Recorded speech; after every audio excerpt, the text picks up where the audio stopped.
And Angel Reese knows a ring is coming. The trolls are acting without class and are trending on Twitter after LSU star Angel Reese taunted Caitlin Clark with John Cena's "You can't see me" gesture after their win. Not just fans, but also sports commentator Keith Olbermann criticized Reese with a harsh tweet, calling her an I-word and warning her about the backlash that comes with messing with a new star who attracts thousands of new fans to basketball. It all began with these two basketball players, Reese from LSU and Clark from Iowa, becoming household names for sports fans with their record-breaking performances in the March Madness tournament. The NCAA's most valuable players seemed to have a tense relationship, with Reese alleging that Clark had disrespected several of her friends and teammates throughout the tournament. Here's a breakdown of the two stars and their rivalry.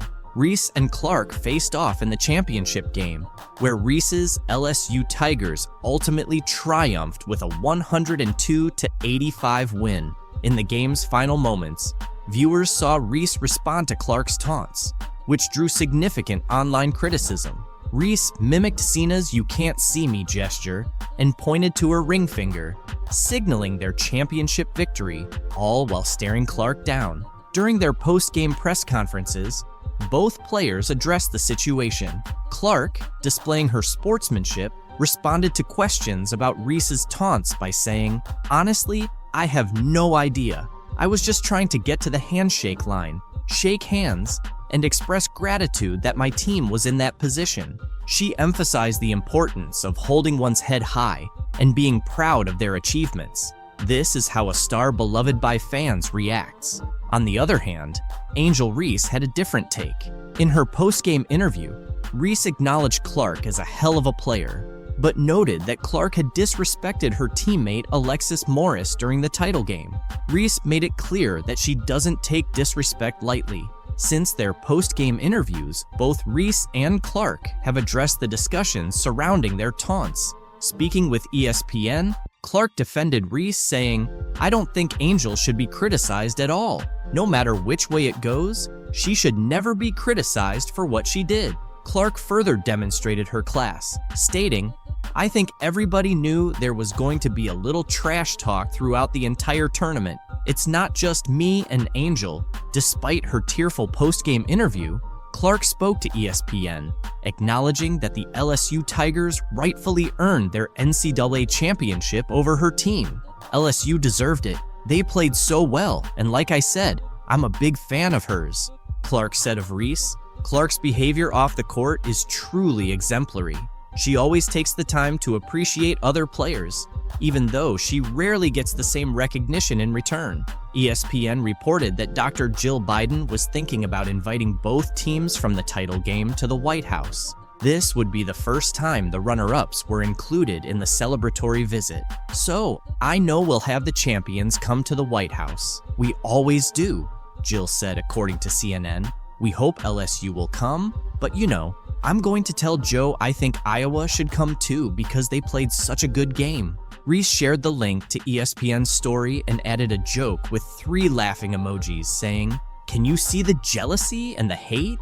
Really need to recognize what's going on, the success of the league, and when it comes to Caitlin Clark, they need to quit being quote-unquote petty and hating on Caitlin. And they just can't do it.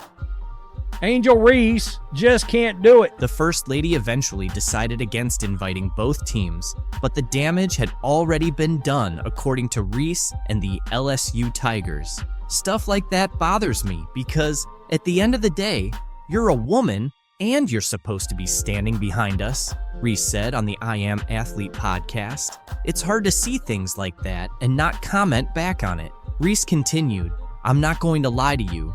I don't accept the apology. You can't take back certain things you say. You felt like they should have come because of sportsmanship, right? They can have that spotlight. We'll go to the Obamas. I'm going to see Michelle.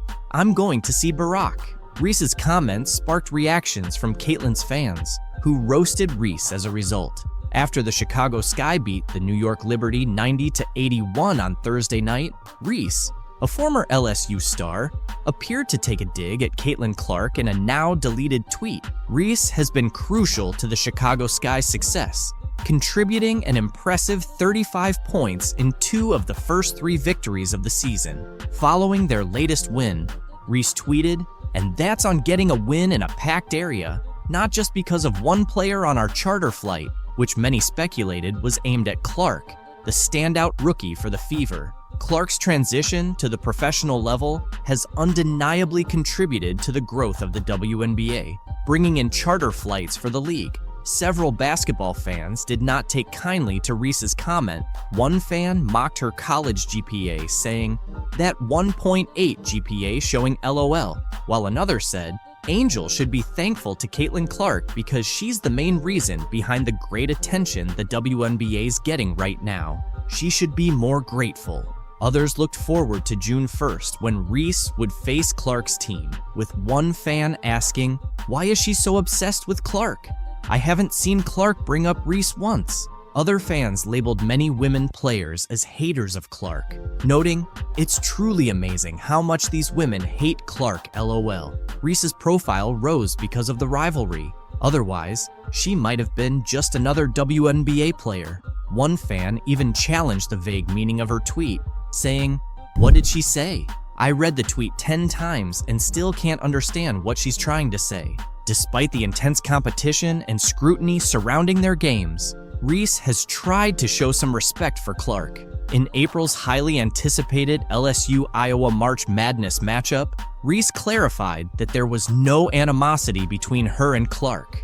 After LSU's loss to Iowa in the Elite Eight, the 2 players shared a hug in the handshake line, with Reese whispering encouraging words to Clark. Reese revealed that Clark told her to continue being a great player, and Reese reciprocated by encouraging Clark to keep elevating the game and win it. This moment highlighted the respect and admiration they have for each other as athletes, despite their fierce competition on the court. Both players have admitted that their rivalry isn't personal. Reese explained that outside the game, they can be friendly and supportive of each other. She acknowledged that people often misinterpret their competitive nature as hatred, but in reality, they respect each other and understand the nature of the game. However, recent events paint a different picture. Reese recorded an impressive stat line with 17 points and 20 rebounds in 36 minutes before fouling out with under 2 minutes left in the 4th quarter. On the other hand, Clark delivered a stellar performance, finishing with 41 points, including 9 three-pointers, 12 assists, 7 rebounds, 2 steals, and 1 block, leading Iowa to the Final Four. It is still a team game, and but I'm rooting for Caitlin because I've been in that seat before. I've walked that road before. I hope she kills. LeBron James has chosen to focus on the positive impact Caitlin Clark is having on the WNBA in her rookie season, despite the early struggles and criticism faced by players like Angel Reese. James praised Clark for boosting interest and viewership in women's basketball, highlighting her significant contributions to the sport's growth. "The one thing that I love that she's bringing to her sport is that more people want to watch, more people want to tune in. Don't get it twisted. Caitlin Clark is the reason a lot of great things are going to happen for the WNBA," James said. James is absolutely right. Clark's impact is substantial. She is a major reason behind the increased viewership and support for women's basketball. Her arrival in the WNBA has led to more nationally televised games and the introduction of charter flights for WNBA teams. Today, anytime the head is hit, they usually call it, and she gets her really hard there. Any contact above the shoulders. Angel Reese hit Caitlin Clark right on the head and ended up getting benched for it. To be honest, this situation isn't as glamorous or joyful for Clark as it might seem. The physical demands and the pressure of expectations, both on and off the court, have been tough. Adding to that, the stress from social media and various conspiracies has made things even harder. Clark talked about how challenging it all has been. Younger than that at times, and I'm trying to navigate moving to a new city by myself. I'm trying to navigate, playing in a new league on top of everything else that has come with it. And in the midst of all the chaos, Caitlin Clark is trying to stay calm. It's definitely not easy or delightful. The world keeps pulling her into the whirlwind. Over just a few years in the spotlight, Clark's story has evolved from a fun narrative about a record-breaking college basketball scorer who brought new attention to women's basketball, to discussions about race, sexuality, fame, money, and opportunity. Then, it shifted back to concerns about her turnover numbers early in her first WNBA season. Clark highlighted the importance of focusing on mental health and emphasized that seeking help is crucial. "I can achieve everything in my life," she said. "I'm not afraid to ask for help and to tell people, you know, today is just not my day, and that's okay. Not every day has to be perfect." I think it's something that a lot of people in our country struggle with, especially young individuals. And, I think the biggest thing is don't be afraid to ask for help. The concern isn't just about Clark herself. Tennis star Serena Williams recently praised Caitlin Clark for handling early success well despite social media negativity. Speaking to the New York Post at the Tribeca Festival about her docuseries In the Arena, Serena was asked about Caitlin. Serena responded, "I just love that she tries to stay grounded." She mentioned that Caitlin avoids looking at her social media. Sharing some advice with Caitlin, Serena said, "If people are negative, it's because they can't do what you do, basically, and hopefully she'll continue to do what she's doing." Relating to Clark's tough early career days, Serena Williams shared her own experiences with similar negativity as a young tennis star. "I was bullied," Serena said. "Things I went through would get people canceled now." Earlier this year, Serena expressed interest in owning a WNBA team while talking to CNN. "I would definitely be super interested with the right market," she reiterated. "We just need the right catalyst and people. And I think that's happening over the past 2 years. Women's sports are finally having their moment." Big stars like Serena recognize Caitlin Clark's unprecedented rise to fame. She's one of the most popular athletes on the planet, and she hasn't even played her first WNBA game. In her first 14 games, Clark is on track to win Rookie of the Year, averaging 15.6 points on 36.7% shooting, 32.2% from three, 4.9 rebounds, and 6 assists. However, she's also facing intense physicality and committing a league-high 5.5 turnovers per game. Amid all the attention, fans are concerned about her mental health and well-being. Being famous has its perks, but at just 22 years old, there's worry about whether Clark can handle the long-term pressure. In ESPN's Full Court Press series, Clark admitted she sometimes wishes she were normal because all the attention and press can be draining.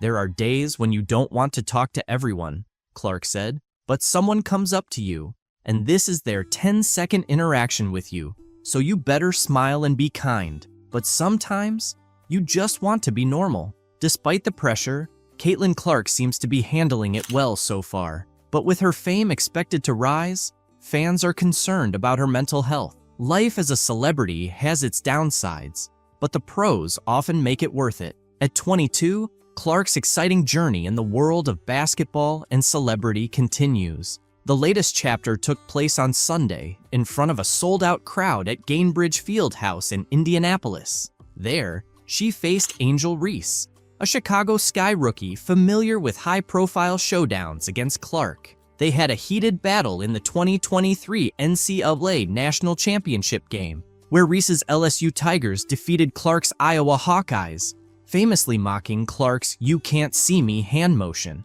Clark and Iowa got their revenge when they knocked out Reese and LSU in this year's Elite Eight in April. Attendance and merchandise sales spiked, and everyone assumed the latest Clark-Reese game would set viewership records. "I think it's the emotion and passion we play with," Clark said. "That's something that wasn't always appreciated about women's sports. And it should be. It makes it fun. We're competitors. And that's how the game should be. It's going to get feisty and physical, but both teams are just trying to win." When Caitlin walked into the Indiana training camp, the excitement was palpable. Everyone turned to look at her, filled with curiosity and hope. People started comparing her to the legendary Larry Bird, highlighting the high expectations and excitement surrounding Caitlin's game. Back in 1979, Larry Bird joined the Boston Celtics right after his college days at Indiana State. Before he arrived, The Celtics had just endured their worst season ever, finishing with a 23-59 record. But Bird's rookie season sparked a dramatic turnaround, with the Celtics achieving a 61-21 record and clinching the Atlantic Division title. This phenomenon became known as the Larry Bird effect. Could Caitlin Clark bring about a similar change for the Fever as Bird did for the Celtics? Last year, the Fever finished with a 13-27 record, and the year before, they had the worst record in the WNBA at 5-31. The potential for transformation is clear. Just as Bird took the Celtics from their worst season to division champions, Clark has the chance to revitalize the Fever. If she can replicate Bird's impact, she might lead the Fever back to playoff contention, something they haven't seen since Tamika Catching's last season in 2016. That's new to me. I think no matter what is going to happen, there's always going to be expectations and pressure on my shoulders and pressure on this team to be really good, and that's how you want it. That's exactly, we wouldn't want anything else. The excitement was palpable as the Indiana Fever kicked off their 2024 training camp at Gainbridge Fieldhouse. The familiar sounds of sneakers on the court, swishing nets, and teammates communicating filled Salesforce Court as the Fever returned for their first day of on-court action. Most of the team was there, including stars like Caitlin Clark and Aaliyah Boston, ready for an intense 2-day training camp. Head coach Christy Sides and her coaching staff wasted no time putting the players through their paces, evaluating their skills and chemistry. For Clark, this was her first official practice as a professional player, and she didn't disappoint. She showed the same talent and determination that earned her accolades in college, eager to make her mark in the WNBA. Despite the challenges and whirlwind of recent months, Clark was grateful for the opportunity to be back on the court with her teammates. I say I'm a pro by any means, but it's been fun. I think it definitely has a big city feel, but at the same time, it feels small and it's easy to get around. I mean, I'm staying mostly in downtown Indianapolis. I'm not driving everywhere yet. As the Fever geared up for their preseason games, Clark felt the pressure and excitement of playing at the professional level. She seemed ready to see what the team could achieve, confident in their abilities. Caitlin Clark is set to make her WNBA debut with the Fever in the 3rd week of May, but she wants to remind everyone that she's human, not a magician. As the top pick in a highly anticipated WNBA draft class, the weight of expectations is heavy, but she's handling it well. She's urged people not to expect miracles right away, emphasizing the importance of giving herself grace as she transitions to the pros. Clark acknowledges that perfection isn't realistic and that there will be challenges. She's not aiming to score 40 points per game from the start. Instead, she plans to learn from her teammates, enjoy the journey, and stay true to herself. The excitement around Caitlin is so strong that even her workout sessions have become viral sensations. During her first Indiana Fever workout on Tuesday, a 15-second clip of her shooting around quickly gained traction online. As the #1 pick in the recent WNBA draft, Clark showed her skills by going a perfect 5 for 5 in the video. This impressive performance follows her remarkable college career, where she became the NCAA's all-time leading scorer with 3,951 points at Iowa. Fever's training camp has captivated fans more than ever. During a scrimmage, Caitlin impressed everyone by dribbling past a male player and nailing a three-pointer. A fan posted a video of the play online, dubbing it, "Caitlin Clark broke his ankle." Due to how she faked out her opponent, teammate Erica Wheeler cheered her on with a playful "bye-bye boy" as the guy tried to keep up and nearly twisted his ankle. Dick's Sporting Goods even chimed in on social media, praising Erica for her support. Erica, who has been playing in the WNBA for 9 years, has been a big fan of Clark's from day one. Despite being a star and the top pick by the Fever from Iowa, Clark is still considered a rookie. Erica noted, "She's one of the best players in the world right now, but she's so humble. She's always asking for advice and trying to improve." Clark understands there's a big difference between college and professional basketball, but she's ready for the challenge. She's excited about the faster pace of the WNBA, saying it suits her style. "The coaches here have been watching me for a while and have some great plays lined up," Clark said. "I feel like I'm in good shape since I just played in the NCAA championship game." She's been keeping busy with basketball and feels confident and ready to make her mark in the WNBA. As Caitlin's fame continues to rise, Indiana is also seeing a boost in new advertising partnerships. The Indiana Fever, influenced by Caitlin Clark's selection, recently signed a major ad deal with Indiana-based pharmaceutical company Eli Lilly. This partnership introduces jersey ads to the WNBA, following a trend seen across various professional sports leagues. Starting this season, Eli Lilly's logo will appear on the left shoulder of Fever jerseys, highlighting the growing collaboration between sports and business in the state. Pacers Sports and Entertainment CEO Rick Fuson expressed excitement about the partnership, emphasizing its potential to bring attention to important issues such as support for female athletes and community health initiatives in Indiana. Edub compared Indiana to Hollywood when we talked to her. I know the excitement has kind of followed you for a little while, but I'm curious your spin on that and Indiana in particular. I'll agree with Edub there, I guess. I don't know. The excitement surrounding Caitlin Clark is unprecedented, and fans are eager to see her off the court just as much as on it. Fans are gearing up to watch Caitlin Clark make her WNBA debut this Friday, with the Indiana Fever set to take on the Dallas Wings in a preseason game. Despite being an exhibition match, ticket prices have surged, even surpassing those for a crucial NBA playoff game in Clark's new hometown. As of Wednesday afternoon, the cheapest ticket for the Fever vs. Wings game was a whopping $595 on TickPick. Located in Section 209, Row MM at the College Park Center in Arlington, Texas, including all fees. These prices are comparable to many regular season NBA tickets, and notably higher than the entry price for Thursday night's Pacers-Bucks NBA playoff game at Gainbridge Fieldhouse in Indianapolis, which stood at $36 for the cheapest ticket on TickPick. The high ticket prices for the Fever Wings game can be attributed to the limited seating capacity at the College Park Center, which can only accommodate around 7,000 spectators. This situation has prompted several WNBA teams to upgrade their arena arrangements in anticipation of matches against the Indiana Fever. The Fever, in turn, hosted all their games that season at Gainbridge Fieldhouse after previously playing at the smaller Indiana Farmers Coliseum. Other WNBA teams, like the Las Vegas Aces and Washington Mystics, also shifted their home games against the Fever to larger NBA-sized arenas to meet the demand from fans. The WNBA's Dallas Wings experienced a historic moment as they sold out season tickets for the first time in the franchise's history just before their preseason opener against the Indiana Fever on May 3rd.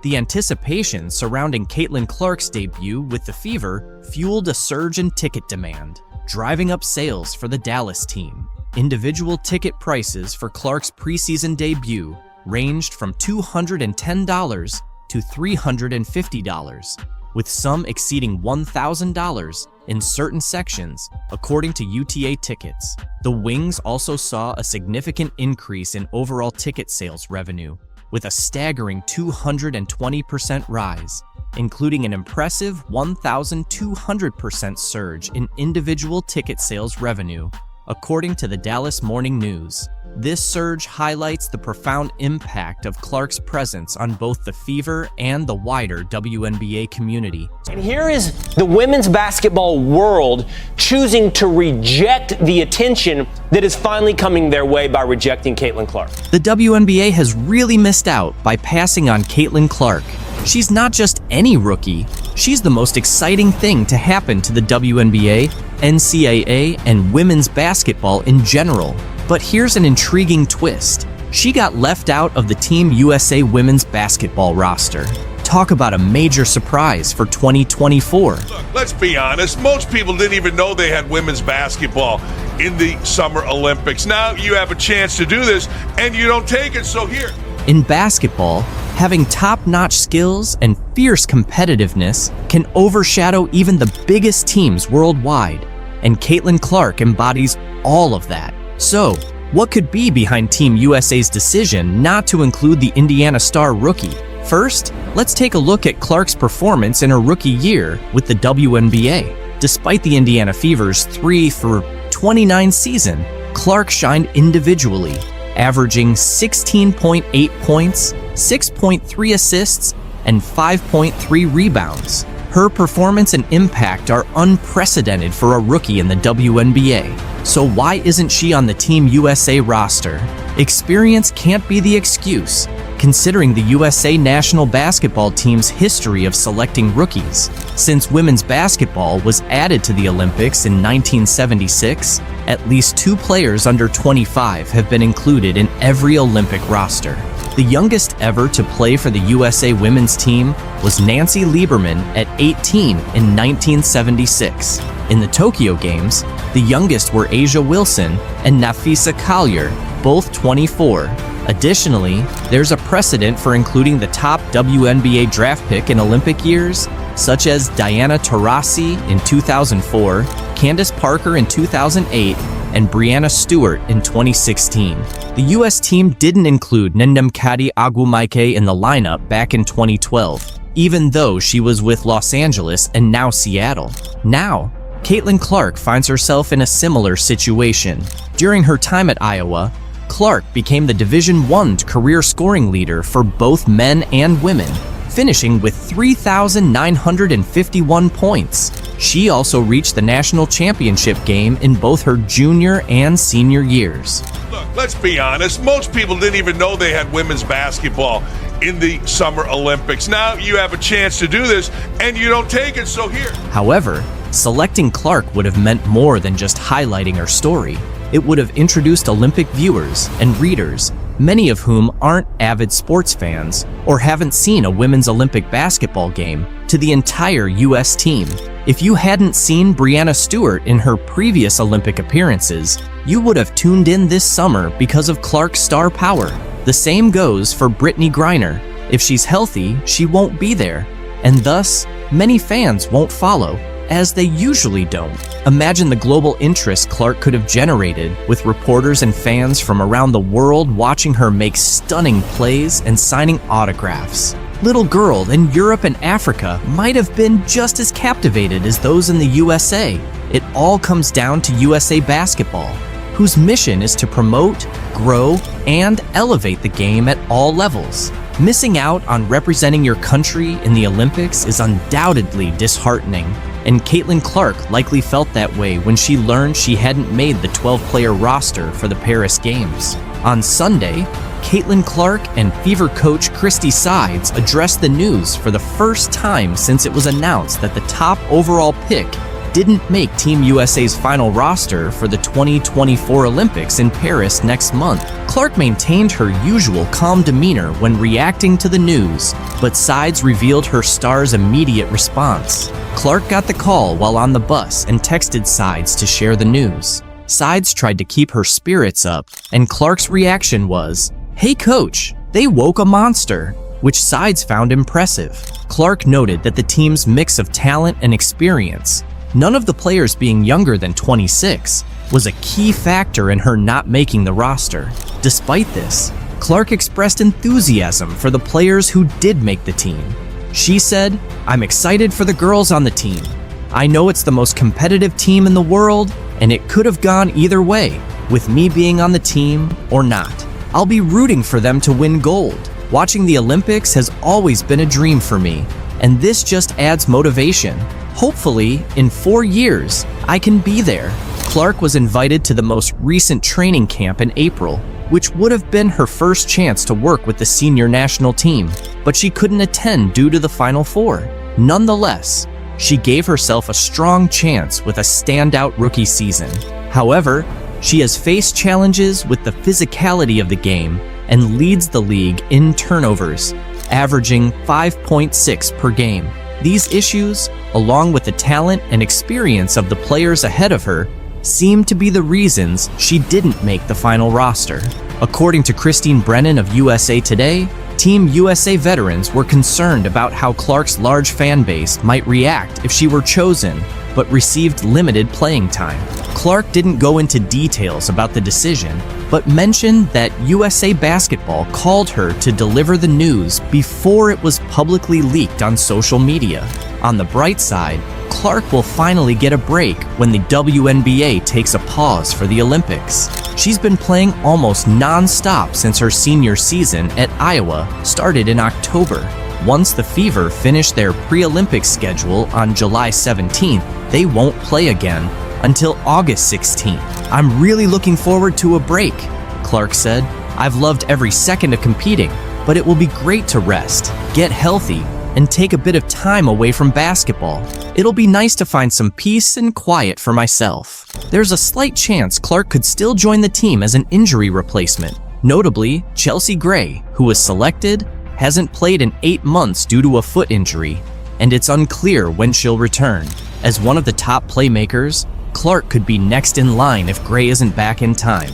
However, Clark is focusing on the Fever and their effort to climb out of the 11th seed.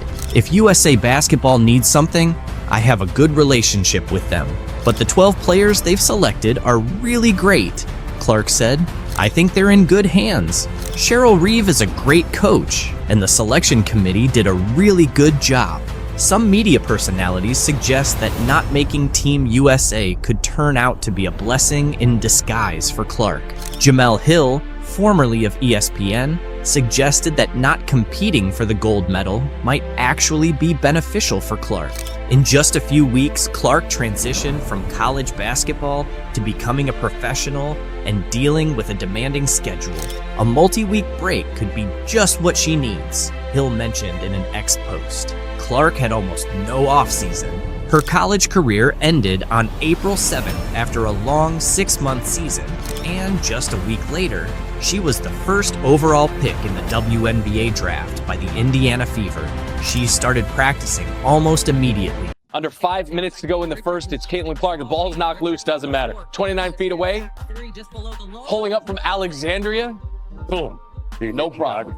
Caitlin Clark just delivered the explosive performance we've all been waiting for. She nailed 7 3-pointers and scored over 30 points in front of a packed crowd of more than 20,000 fans, turning a dream scenario into reality for us supporters. In this remarkable game, Clark became just the second rookie in WNBA history to hit 7 3-pointers and reach a career-high 30 points. She matched Crystal Robinson's rookie 3-point record from 1999 and surpassed Tamika Catching's record of 6 from 2002, setting a new franchise record for the most 3-pointers by a rookie in a single game. Her standout performance not only led the Indiana Fever to an 85-83 victory over the Washington Mystics in the Commissioner's Cup, but also won over fans who had seen her struggle in earlier games. Moreover, she silenced critics who doubted her ability to adjust to the WNBA's standards.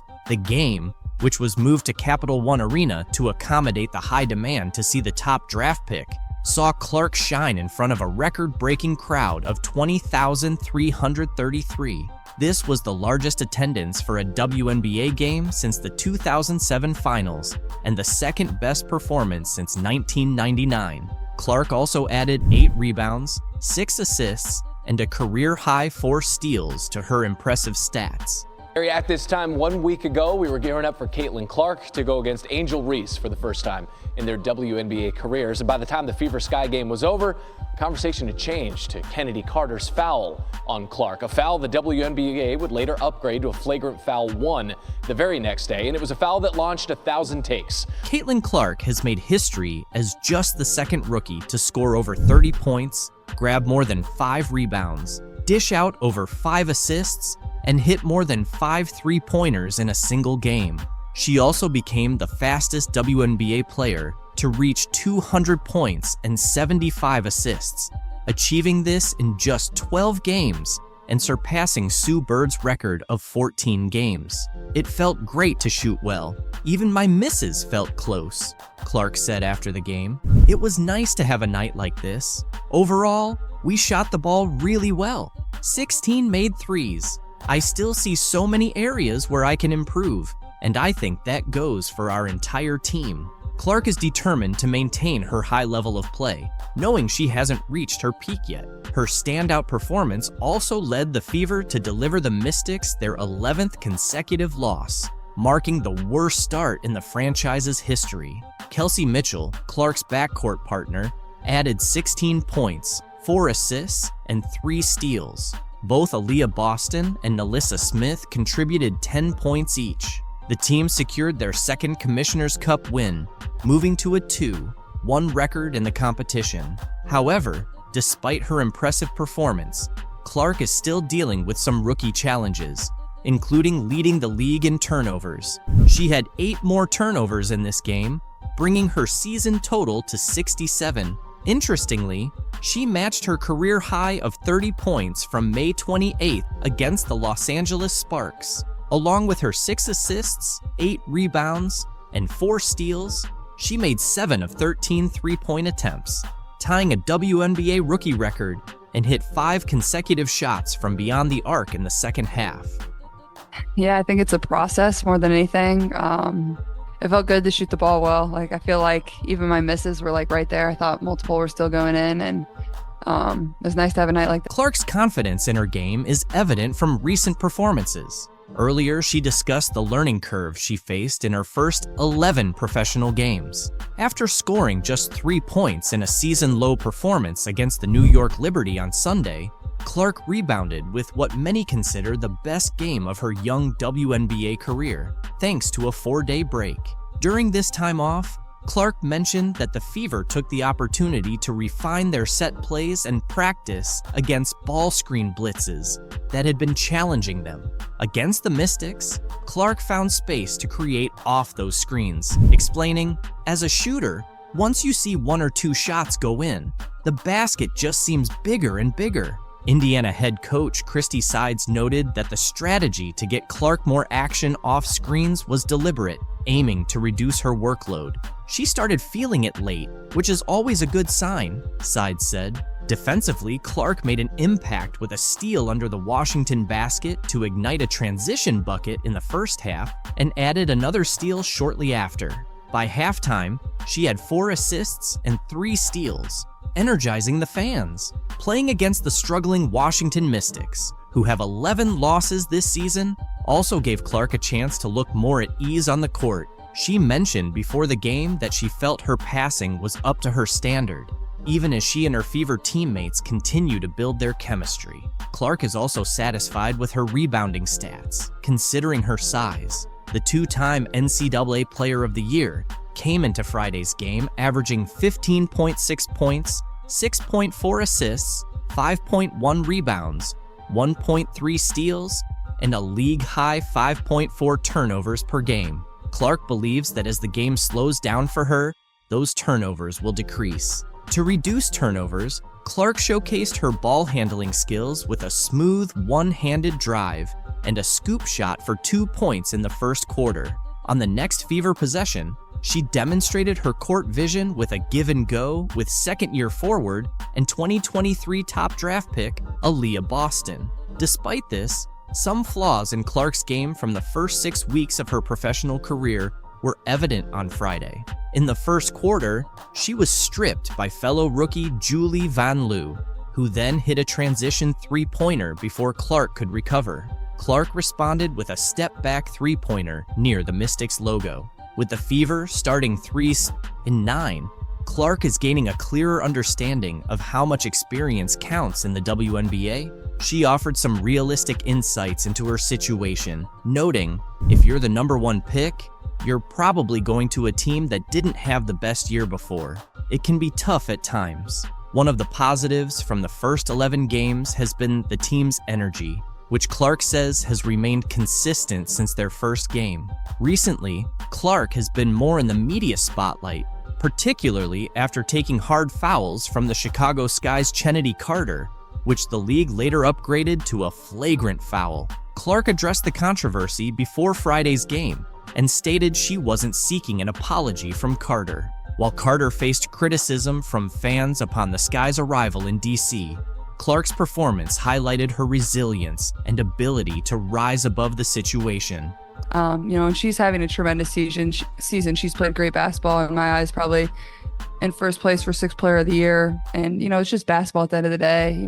There's no grudges. There's nothing like that. It's a sport. It's competitive. It's not going to be nice all the time. That's not what basketball is. And I think people that play that at the highest level understand that. Clark acknowledged that she was fully aware of the physical challenges she would face in the WNBA. Maybe some people didn't understand the circumstances, she said. Clark continued, "You're starting a new chapter and a new phase of your career as a professional athlete. It's not going to click overnight. That's just not how it works." Clark has been emphasizing this since the beginning of her WNBA career, but both she and her fans are well aware of her exceptional talent and quick learning abilities. She plays in front of sold-out crowds in large arenas, and the excitement only seems to grow with each game. While Angel Reese might not see it now, it's Caitlin Clark who has made the WNBA the talk of the town, drawing record-breaking crowds and increasing viewership for fans watching from home.